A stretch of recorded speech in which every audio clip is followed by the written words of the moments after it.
कहते हैं कि किसान के माथे की लकीरें धरती के सीने पर हल चलाकर सुनहरी किस्मत लिखती हैं। लेकिन इस बार नियति को कुछ और ही मंजूर था।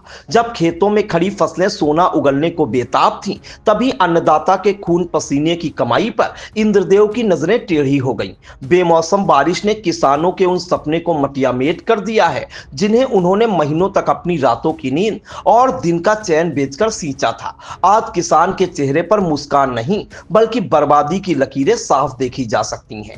खेतों में चारों ओर पसरी तबाही का मंजर डराने वाला है। जिन किसानों ने सरसों की कटाई कर ली थी और फसल खलियानों या खेतों में सूखने के लिए रखी थी, उनके लिए अब बारिश आफत बनकर आई है। खुले आसमान के नीचे पड़ी सरसों की फसल भीगने से दानों के सड़ने और झड़ने का खतरा पैदा हो गया है। शुरुआती आंकड़ों के मुताबिक कटी हुई सरसों में तकरीबन 35% का नुकसान हो चुका है। किसान अब भीगी हुई फसल को बचाने की जद्दोजहद में जुटे हैं, लेकिन नमी ने पैदावार की गुणवत्ता पर सवालिया निशान लगा दिया है। सबसे बड़ी चिंता दाने की गुणवत्ता को लेकर है। किसानों का दर्द है कि बारिश की बूंदों से गेहूं के दाने की प्राकृतिक चमक फीकी पड़ जाएगी। जब चमक ही नहीं रहेगी तो मंडियों में व्यापारियों से उचित मूल्य मिलना नामुमकिन हो जाएगा। ए ग्रेड का गेहूं अब दोयम दर्जे में गिना जाएगा, जिससे किसानों को सीधा आर्थिक नुकसान होगा।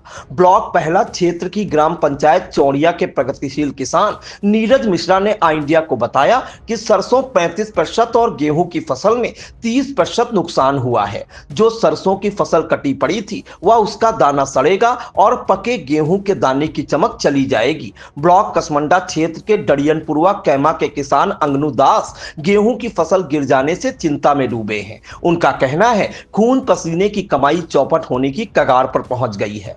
ब्लॉक महोली क्षेत्र के अलीपुर के रहने वाले प्रगतिशील किसान विनोद मौर्य ने आई इंडिया को बताया कि बेमौसम बारिश से सरसों, गेहूं, चना, मटर, मसूर आदि फसलों का नुकसान हुआ है। किसान कटाई की तैयारी कर रहे थे। जो पिछड़ गई नमी आने से दाने की चमक धूमिल होगी, जिससे फसल का वाजिब मूल्य नहीं मिलेगा।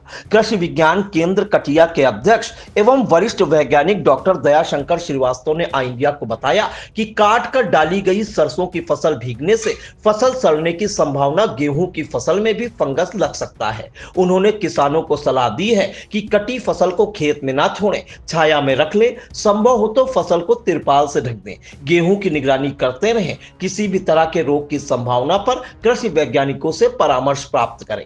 जिला कृषि अधिकारी संजीव कुमार ने बताया कि बारिश से फसल के नुकसान का आकलन कराया जा रहा है। उन्होंने किसानों को सलाह दी कि मौसम साफ होने पर ही गेहूं आदि की कटाई करें। कुल मिलाकर कुदरत के इस सितम ने किसानों को दोहरी मार दी है। एक तरफ फसल की मात्रा कम हुई है, तो दूसरी तरफ उसकी गुणवत्ता गिरने से बाजार भाव गिरने का डर है। अब अन्नदाता की निगाहें सरकार की ओर टिकी हैं कि क्या उन्हें इस प्राकृतिक आपदा का उचित मुआवजा मिल पाएगा या उनकी मेहनत की कमाई मिट्टी में मिल जाएगी। खबर आपकी, नजर हमारी। देखते रहिए आई इंडिया।